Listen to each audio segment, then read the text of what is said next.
मौत से डरना नहीं चाहिए। श्री कृष्ण कहते हैं कि इस मृत्यु लोक के समान संसार में जो भी पैदा हुआ है वो एक दिन अवश्य ही मर जाएगा। जिसका आरंभ शुरू हुआ है उसका अंत भी निश्चित रूप से होगा।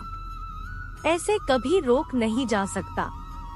जिस तरह से हम अपने कपड़े रोज बदलते हैं, वैसे ही आत्मा शरीर के मृत्यु के बाद किसी नए शरीर को प्राप्त करती है। इसीलिए मृत्यु तो केवल नए जीवन की शुरुआत है। जीवन का कोई अंत नहीं है। आत्मा कभी नहीं मार सकती और कोई भी आत्मा को मार नहीं सकता। लेकिन फिर भी मृत्यु का भय मनुष्य के मन मस्तिष्क में बैठा होता है। एक बार की बात है, दो पक्षियों का एक जोड़ा एक पेड़ पर रहता था। वो एक दूसरे से बहुत प्रेम करते थे। वो एक दूसरे के साथ जीने और करने की कस्में खा चुके थे। किसी एक दिन शिकारी आता है और उसे जोड़ के मादा पक्षी को अपने तीर से मार देता है। अब नर पक्षी अकेला रह जाता है और रोने लगता है और मरे हुए मादा पक्षी को देखकर कहता है कि मैं तुम्हारे बिना नहीं जी सकता। काश मेरा जीवन तुम्हें मिल जाता या तुम्हारी जगह मेरी मृत्यु हो गई होती। इस तरह से वो रोने लगता है और अपना बुरा हाल कर लेता है। इतनी देर में उसे निर्दयी शिकारी ने दूसरा बार चलाया और उसे निर्दोष पक्षी को भी मार डाला। तो सही अर्थों में अगर हम गौर करें तो यह हमारी ही कहानी। जब कोई अपना मर जाता है तो हम भी वैसे ही रोते हैं, लेकिन हमें ध्यान ही नहीं होता कि हम भी एक दिन मर जाएंगे। जिस तरह से वह पक्षी उसे पैर पर थे, बिल्कुल वैसे ही उसे मृत्यु रूपी पैर पर है। वैसे ही हम भी बैठे हैं, लेकिन मृत्यु के बाद हमारे शरीर नष्ट होने से हमारी आत्मा का अंत नहीं होता। श्री कृष्ण कहते हैं, हे अर्जुन, हम दोनों ने अनंत जन्म लिए हैं। वैसे तुम्हें कुछ भी याद नहीं होगा, लेकिन वह सब कुछ मुझे याद है। यदि कोई इस बात को समझ ले कि मैं यहाँ कुछ समय के लिए आया हूँ, तो उसके जीवन में सभी संघर्ष, दुख और चिंता समाप्त हो जाएगी। इस संसार को त्यागना जब निश्चित है, तो बार बार उसके बारे में सोचकर अपने दुखों को क्यों बढ़ाएं? एक बार की बात है, उसे जमाने में साधु महात्मा लोग लंबी लंबी यात्रा पैदल ही कर लेते थे। उनमें से एक महात्मा यात्रा करते हुए वे एक नगर में आए।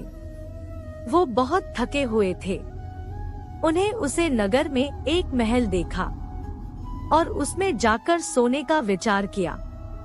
जब उसे महल में वहां का राजा पहुंचा तो वो अपने पलंग पर उसे महात्मा को सोते हुए देखकर बहुत हैरान हुआ। राजा ने महात्मा से पूछा, तुम मेरे महल में कैसे घुस आए, और वो भी मेरे बिस्तर पर किसने तुम्हें सोने की आज्ञा दी? इस पर महात्मा जी ने उत्तर दिया है, राजन, मुझे तो लगा कि यह धर्मशाला है, इसीलिए मैं यही सो गया। राजा ने कहा कि आपने मेरा महल धर्मशाला समझा है। तो फिर महात्मा ने कहा, अगर आप इसे अपना मानते हो तो बताइए कि आपसे पहले इस महल में कौन कौन रहता था। इस पर राजा ने कहा, मेरे से पहले मेरे पिता और उनसे पहले मेरे दादा रहते थे। फिर महात्मा ने पूछा कि क्या तुम इसे में हमेशा रहोगे, और तुम्हारे जाने के बाद इस महल में दूसरा कौन रहेगा? इस पर राजा ने कहा, मेरे बाद मेरा पुत्र इस महल में रहेगा। तो फिर महात्मा ने कहा, तो फिर इस जगह को धर्मशाला कहा जाना उचित होगा, इसमें रहने वाले बदल जाते, इसीलिए मैं भी तुम्हारे महल को धर्मशाला मानकर रात दिलाने आ गया था। अगर हम यह भी जान ले कि हम इस संसार में कुछ समय के लिए ही तो आए, तो हमारे सारे दुख दूर हो जाएंगे। इसके विपरीत यदि हम मोह करते हैं और यह अधिकार जमाने लग जाते हैं कि यह मेरा है इसीलिए हम नहीं छोड़ सकता, तो फिर हमारे जीवन में हमें केवल दुख ही दुख दिखने लगते हैं। इसीलिए मृत्यु का भय ना करके इस जीवन के वर्तमान समय का सदुपयोग करके आनंदित होना चाहिए।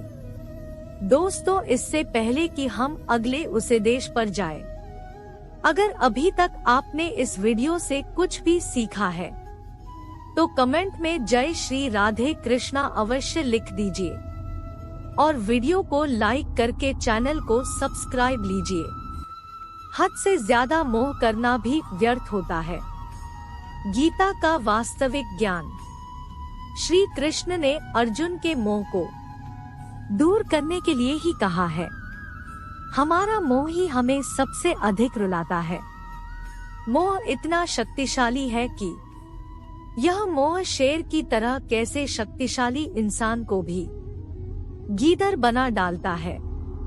अर्जुन तो देवताओं से भी जीत जाता था और अपने रिश्तेदारों को युद्ध भूमि में देखकर उसके हाथ कांपने लगे और कहने लगा कि हे श्री कृष्णा, मेरे हाथ में धनुष पकड़ने की शक्ति नहीं है।